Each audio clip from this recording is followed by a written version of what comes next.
Интензивно во првиот мандат, заедно со мојот тим, работевме на развојот на индустријска зона Новини и Решици. Еве го добивме конечно и петиот инвеститор во оваа индустријска зона. Тоа е реномираната компанија Lidl, која што по пат на јавно надавање, нешто што во минатото се продаваше за 1 евро по метар квадратен,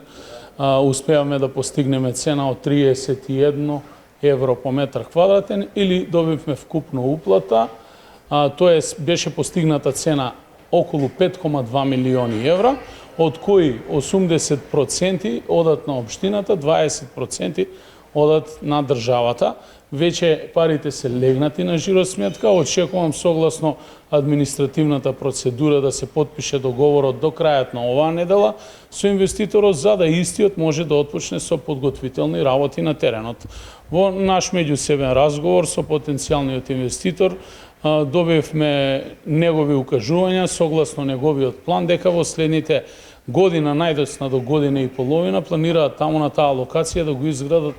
еден од најсовремените и најголемите логистички центри во Европа, кој што Lidl ќе го поседува со некаде околу 200 рампи за утовар и истовар на камиони, со што ќе се отвори можност за вработување над 400 лица во самиот логистички центар, а дополнително самата компанија е заинтересирана и за нови локации за изградба на нови маркети на територија на општина Куманово, каде што истата компанија си има своји девелопери кои што бараат одредени локации. Што се однесува до други инвеститори, да, веднаш по објавување во јавноста дека е купена локација од страна на оваа реномирана компанија, прелиминарно добиваме општо интерес од други компании, особено компании кои што се добавувачи на оваа еминентна компанија, но нашата цел е првенствено да седнеме заедно со нашиот нов инвеститор во градот, со сите представници на нашето кумановско стопанство, да поразговараме за можностите како и на кој начин нашите компании од нашиот град може да се вклучат за да ги снабдуваат Lidl како компанија со дел од производите. Секако тука постојат услови во делот на исполнување на стандарди, на квалитет и така натаму, а дополнително исто така веќе и разговаравме со нив да најголем дел од градежните работи кои што ќе се одвиваат во нашата индустријска зона бидат ангажирани исто така кумановски фирми или фирми од нашиот град, се со цел да се направи поголем обрт во рамки на градот и да се подигне на тој начин локалното стопанство. Најавените инвестиции од нивна страна за оваа локација се некаде приближно околу 80 милиони евра, ама тоа ќе ги добиете податоците подетално од самиот инвеститор. Инаку сметам дека индустријска зона Новина и Речици во моментот има голем капацитет и голем потенцијал. Имаме некаде околу 10 слободни парцели кои што ќе бидат предмет на јавно надавање во иднина, но дополнително планираме и дел од овие средства кои што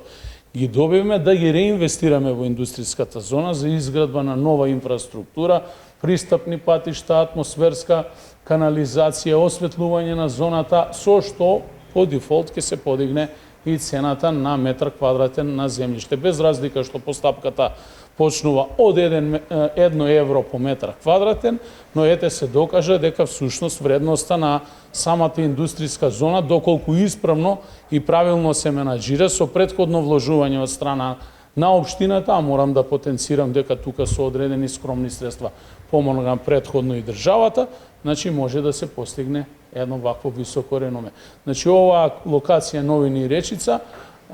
со право можам да потворам дека во моментов е една од најатрактивните локации во државата за странски и домашни инвеститори, и во самата зона покрај странски имаме и домашни инвеститори. Знаете дека претходно имавме инвеститор од соседна Грција, кој што отвори фабрика за производство на префабрикувани бетонски елементи. Претходно имаме други приватни инвестиции од домашни оваа компанија и верувам дека овој тренд за индустријската зона ќе се задржи, а ние веќе планираме дополнително проширување на самата зона и бараме начини на решение за вцртување и на дополнителна индустријска зона во градот на територија некаде каде што имаме